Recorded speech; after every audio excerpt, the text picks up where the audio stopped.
I'm Martha, a 28-year-old massage therapist at a local hospital. My days usually involved routine treatments until Mrs. Rossi, a feisty retired woman with osteochondrosis, became my regular patient. She had a knack for prying into personal matters, which I usually navigated with a mix of professionalism and humor. One afternoon, as I was working on her stiff shoulders, Mrs. Rossi's voice cut through the room's tranquility. "Martha, dear, you have such magical hands. Tell me, what does a job like this pay?" I smiled, continuing my motions. "It's around $4,000 a month, Mrs. Rossi." She clucked her tongue in a mix of surprise and disappointment. "Only $4,000? I thought such a skill would fetch more." I shrugged, keeping the conversation light. "Well, it's enough for me. I enjoy the work more than anything." Changing gears, she suddenly said, "You know who you should meet? My son, Antonio. He's the owner of that Italian restaurant downtown. A real catch, if I may say so." I hesitated, recalling the few times I saw Antonio. He was quite charming and easy on the eyes. "I don't know, Mrs. Rossi. I'm quite busy with work." "Oh, nonsense," she exclaimed. "A young, attractive woman like you shouldn't be alone. Let me arrange something." Before I could protest, she had already made up her mind. True to her word, she set us up on a date at his restaurant. Antonio was more than I remembered, charming, with a warm smile and eyes that sparkled with humor. Our conversation flowed effortlessly, filled with laughter and shared interests. Weeks turned into months, and our casual dates grew into a serious relationship. One evening, as we walked along the river, Antonio stopped and looked into my eyes. "Martha, I've never met anyone like you. Will you marry me?" His proposal took me by surprise, but it felt right. "Yes, Antonio, I will." Our wedding was a small affair but full of love and joy. Afterward, Antonio suggested, "Why don't we move in with my mom? Her house is big, and we could save some money for our future." The idea seemed practical, and I agreed. Initially, life in the Rossi household was harmonious. I helped with chores, and we both contributed to the family expenses. Little did I know that this new chapter of my life would soon take a challenging turn. Living in the Rossi household started off as an agreeable arrangement, but a few months into our marriage, I began to notice a shift in responsibilities. It was gradual at first, but soon, the burden of household chores fell almost entirely on my shoulders. One weary evening, after spending the whole day relieving tense muscles and soothing aching joints at the hospital, I came home to a scene of chaos, dirty dishes piled high, laundry scattered, and the living room looking like it had been hit by a small tornado. Exhausted, I found Antonio sprawled on the sofa, engrossed in a football game. "Antonio, the house is a mess. Can you help me clean up?" I asked, trying to hide my frustration. He glanced around, seemingly oblivious. "Oh, it's not that bad, Martha. I had a rough day at the restaurant, lots of issues to deal with." I started picking up, feeling the day's fatigue weigh me down. "But you've been home for a while now, and I've just got back. It's only fair we both contribute." He let out a non-committal grunt, eyes glued to the screen. "You're better at this stuff than I am. I'd just get in the way." This pattern continued, growing more defined with each passing day. I found myself doing all the cooking, cleaning, and managing the home, while Antonio's contributions became increasingly scarce. A few days later, I decided to have a serious talk with him. After dinner, which I had prepared, I broached the topic. "Antonio, we need to discuss the housework. It's becoming overwhelming for me to handle everything alone." He looked up from his phone, seemingly annoyed. "What's there to discuss, Martha? You're great at managing the house. I'm busy with the restaurant." His dismissive attitude stung. "But we're a team, Antonio. It's not just about being good at something. We should share these responsibilities." He sighed, a flicker of irritation crossing his face.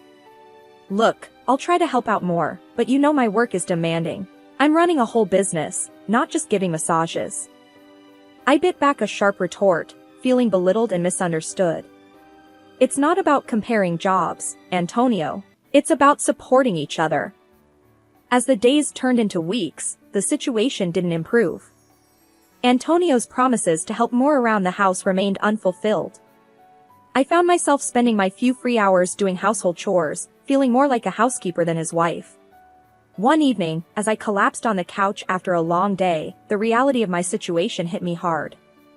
The balance in our marriage had shifted dangerously, leaving me drained and undervalued. I realized that something needed to change, but I wasn't sure how to make Antonio see it too. The day Luca and his family moved in marked the beginning of an entirely new, exhausting chapter in our lives. Antonio broke the news to me nonchalantly, as if it was a minor change. "Martha, Luca lost his job. They can't pay rent, so they'll stay with us for a while," he explained, while I was setting the table for dinner. I stopped in my tracks, the plates in my hands feeling heavier. "For how long, Antonio? Our house isn't that big, and I'm already stretched thin." He shrugged, not meeting my eyes. "Just for a bit, until Luca finds a new job. It's family, Martha. We can't turn them away." Their arrival turned our already bustling household upside down. Anna, Luca's wife, seemed more interested in her social media than in managing her children or helping around the house. Their 3 kids, aged between 3 and 8, were little bundles of chaotic energy, leaving a trail of mess wherever they went. One afternoon, after stepping on a toy car for the umpteenth time, I approached Anna, who was scrolling through her phone. "Anna, could you please keep an eye on the kids? The house is turning into a war zone." She looked up, annoyance flickering in her eyes. "Martha, I'm busy with my own stuff. You don't have kids, you wouldn't understand." "But Anna, the mess and noise are overwhelming. I work too, and it's becoming impossible to manage," I said, trying to keep my voice steady. She scoffed. "Well, I guess you just need to get better at multitasking, then." I walked away, feeling a mixture of anger and helplessness. When I brought it up with Antonio, hoping for some support, his response was disheartening. "Babe, they're family. We need to be there for them," he said, not looking up from the TV. "But what about us, our home? It's turning into chaos," I protested. He waved his hand dismissively. "It's not permanent. Besides, you handle things so well, Martha. You're great at this." Weeks turned into months with no sign of improvement.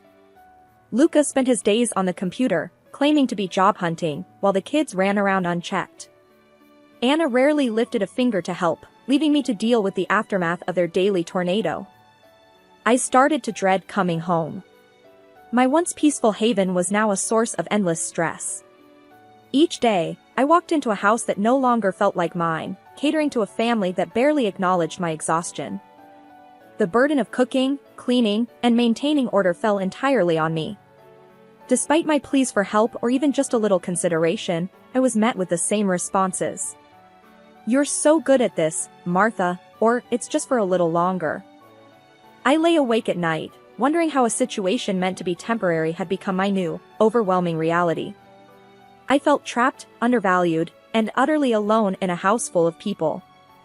The funny thing is that I invested my entire salary in their family every month, all of $4,000. And they took it for granted. The tension in the house had been building like a pressure cooker, and it finally exploded one hectic evening. I came home to the usual chaos and mess, utterly exhausted from my workday.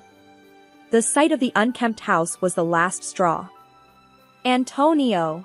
I yelled, finding him lounging on the couch with a beer in hand. "This house is a disaster. I'm busting my back at work and I come home to this mess every day." Antonio looked up, irritation flashing in his eyes. "Oh, cut the drama, Martha. It's just a bit messy. You're acting like it's the end of the world." I couldn't contain my frustration. "A bit messy? Look around. It's like a pigsty and I'm the only one cleaning it up." That's when he lost it. He stood up abruptly, towering over me. "Lazy? You call this lazy? I work my ass off at the restaurant while you just rub people's backs. And now you whine about a few dishes." His harsh words felt like a slap in the face. "That's not fair, Antonio. I'm not your maid. This is supposed to be our home, not just mine to clean. Before I could say more, Mrs. Rossi chimed in, her voice dripping with disdain. Oh, please, Martha. You're just a freeloader here, living in my house, using our things. And you have the nerve to complain. I was taken aback by her vicious tone. A freeloader? Mrs. Rossi, I contribute to this house, I work hard too. She scoffed. Work hard? Ha! A real woman takes care of her home and family. You're just sloppy and ungrateful. Their words echoed in my head, each one a stinging affirmation of how little they valued me. I stood there, shaking with a mix of anger, shock, and hurt. Antonio didn't let up. You should be thankful, Martha. You have a roof over your head because of us. Maybe if you managed your time better, the house wouldn't be such a mess. I felt a surge of defiance. I am not your servant, Antonio. I am your wife, and I deserve respect. But it was like talking to a brick wall. They had their minds set, seeing me as nothing more than an accessory to their home. Lying in bed that night, I realized that this wasn't a home, it was a prison. And I was trapped with people who saw my efforts as trivial and my presence as a nuisance. It was a sobering, painful realization that I was in a battle I was losing. The day Antonio announced he wanted a divorce felt like a surreal nightmare. It happened during one of our rare family dinners, where the tension was already thick enough to cut with a knife. I was passing the salad when Antonio cleared his throat. Everyone, I have something to say, he announced, his voice eerily calm. I want a divorce, Martha. I froze, the bowl in my hands almost slipping. What? Antonio, what are you talking about? His gaze was cold, devoid of the warmth I once knew. I've met someone else, Martha. She's better for me. The room went silent. Even Mrs. Rossi looked shocked, but not for the reasons I hoped. How much does she earn? She blurted out, her priorities crystal clear. $8,000 a month, Antonio replied proudly, as if he'd won some prize. I felt like I'd been punched in the gut. You're leaving me for money? He shrugged, the man I married nowhere in sight. It's not just about the money, Martha. She understands me, unlike you. I was struggling to process everything. And you think this is okay? To drop this bomb in front of everyone? Mrs. Rossi piped up, her voice sharp. Well, it's about time he found someone worthy.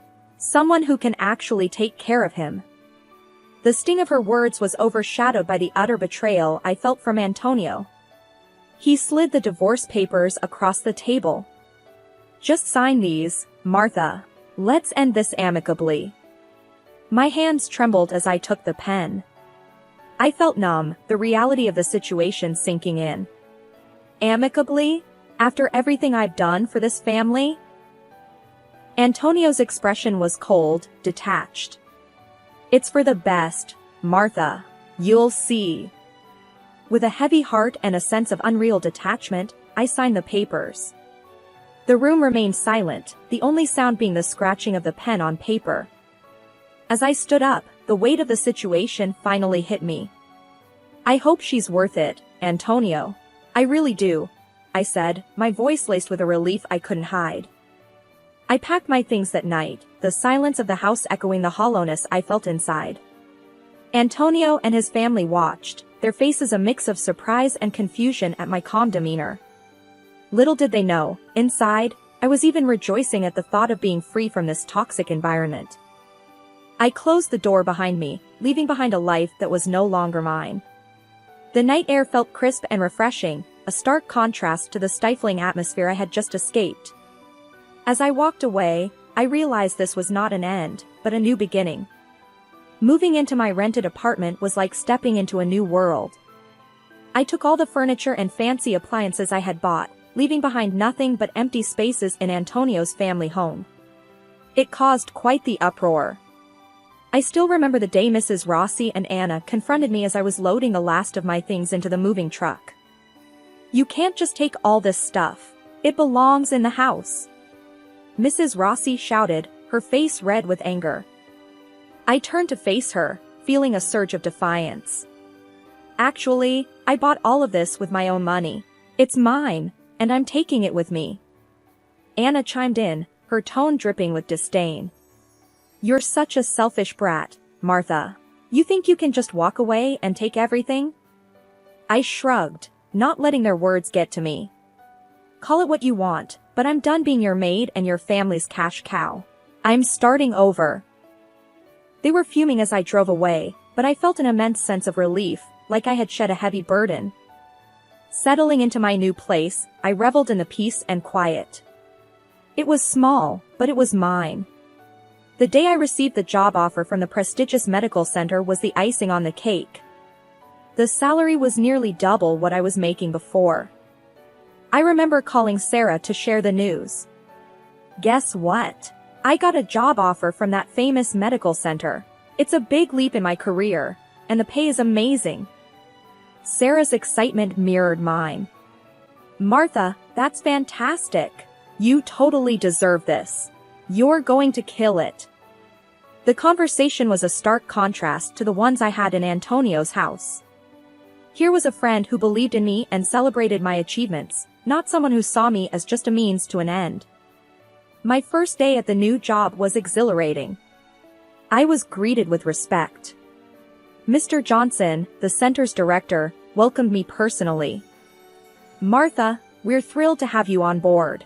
Your expertise is going to be a great asset to our team, he said with a genuine smile. I couldn't help but beam with pride. Thank you, Mr. Johnson. I'm excited to be here and contribute to the center. Leaving the chaos of Antonio's family home and stepping into this new role was empowering. It felt like I had finally taken control of my life, steering it in the direction I wanted. The days of being undervalued and overburdened were behind me. Now, I was recognized for my worth, both professionally and personally.